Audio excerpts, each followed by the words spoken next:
Vamos a ver si Venezuela se fractura, si nos encontramos ante otro país al borde del abismo, cuyo futuro, pues, sabe Dios cuál puede ser, ¿no?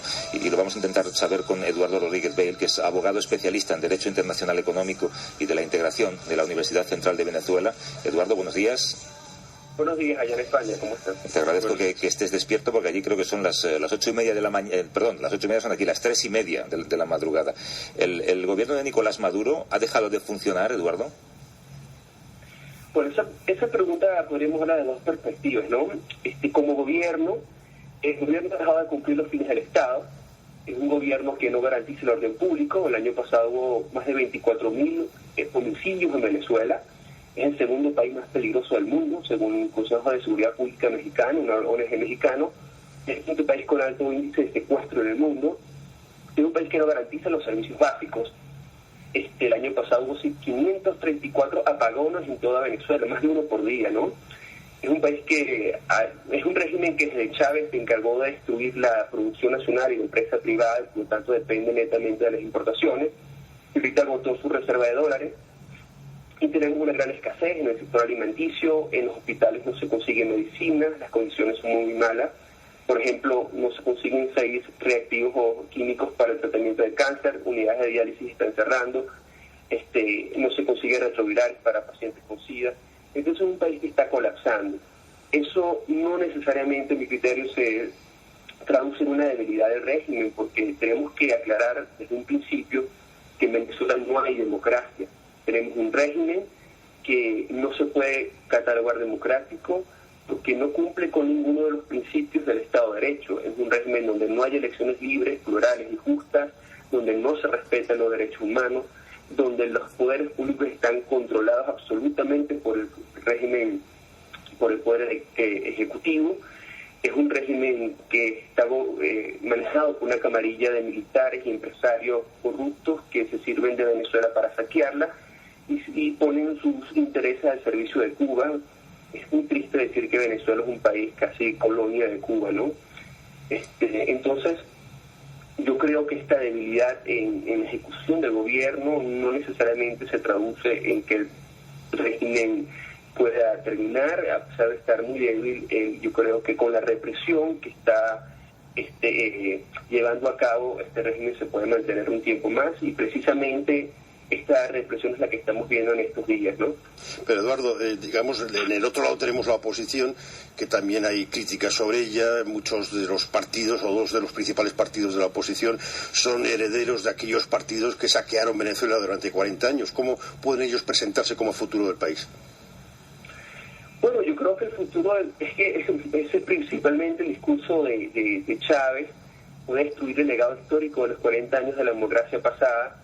Esos partidos sin duda alguna cometieron muchos errores, pero también tuvieron muchas virtudes y construyeron una democracia que en su principio fue muy sana. Actualmente tenemos una criminalización de lo que era la democracia en la época pasada, lo que llamaban la Cuarta República, y estos nuevos partidos que han asumido la gran oposición han copiado este discurso de Chávez, que se sirvió de la destrucción de los partidos pasados, de la antipolítica, para erigirse ellos como la nueva oportunidad.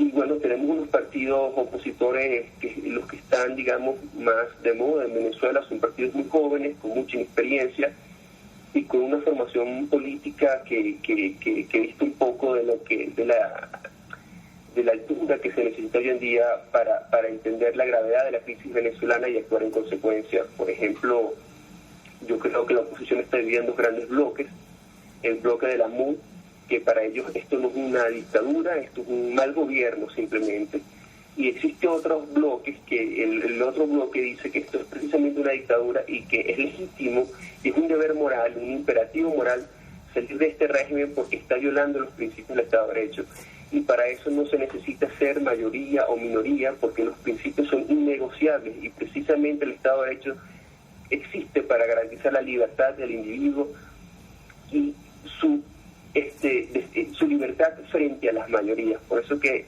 en Venezuela desde un principio hemos estado un poco extraviados en la lucha política, pretendiendo combatir el régimen simplemente creando una mayoría electoral. La calma puede llegar siempre a través del diálogo. Si hay gobierno y oposición y se sentaran a negociar, ¿podría haber algún avance a corto plazo? Mira, El problema es que Venezuela está en pugna dos sistemas, no son dos maneras de ver el país que podemos coincidir en algo. En Venezuela está en pugna la lucha por la libertad o el predominio del totalitarismo. Entonces, el único diálogo que yo veo viable para Venezuela es cómo construir una transición de esta dictadura a una democracia. Y cuando digo dictadura, digo una dictadura moderna para que no se piensen las dictaduras de la época de los años 50, de la Guerra Fría.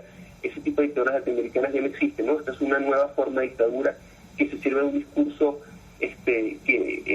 conflictivo, que trata de crear una aparente guerra de clases en Venezuela para simplemente explotarla como un marketing político para perpetuarse en el poder. Eduardo, y esos miles o cientos de miles de personas que se han beneficiado con los programas del chavismo, de aprender a leer, etcétera, etcétera, ¿cuál es su posición? Hay gente que se siente defraudada. Esos 600.000 votos que pasaron del chavismo a Capriles en las últimas elecciones, ¿cómo ves ese aspecto?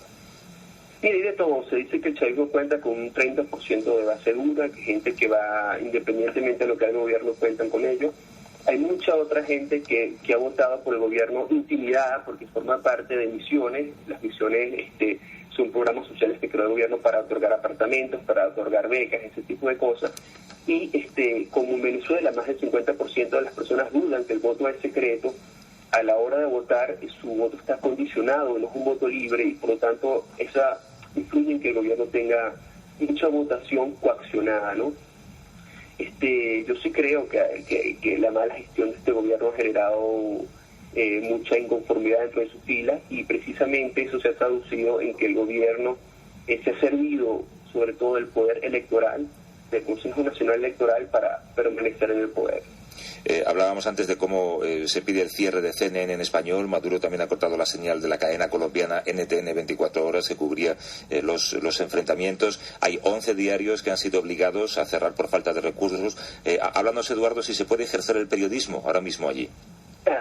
Mire, esto aparte de lo que estamos viendo actualmente en la situación de la libertad de expresión, forma parte de una política que inició el gobierno de Chávez hace mucho tiempo, ¿no? En el 2007 cerró RCTV, que era el único canal libre que le hacía una fuerte oposición, junto con el canal Globovisión, que es un canal de noticias, que fue comprado el año pasado por un grupo económico perteneciente al gobierno. Adicionalmente, en el 2009 cerró 34 emisoras de radio, y el gobierno ha creado una política de intimidación no solo hacia los medios de comunicación, sino hacia la gente, para que ésta no se exprese, ¿no? Un famoso abogado venezolano, amigo mío, fue amenazado de muerte por precisamente atacar el Plan de la Patria en un programa de N24.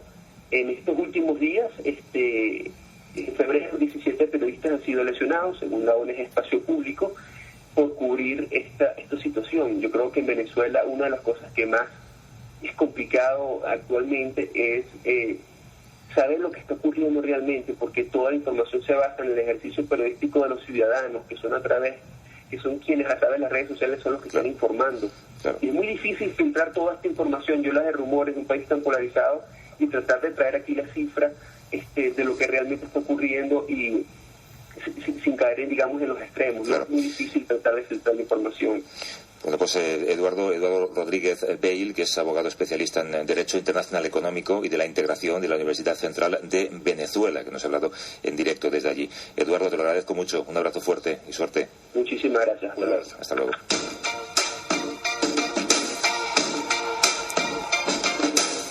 I used to bite my tongue and hold my breath, scared to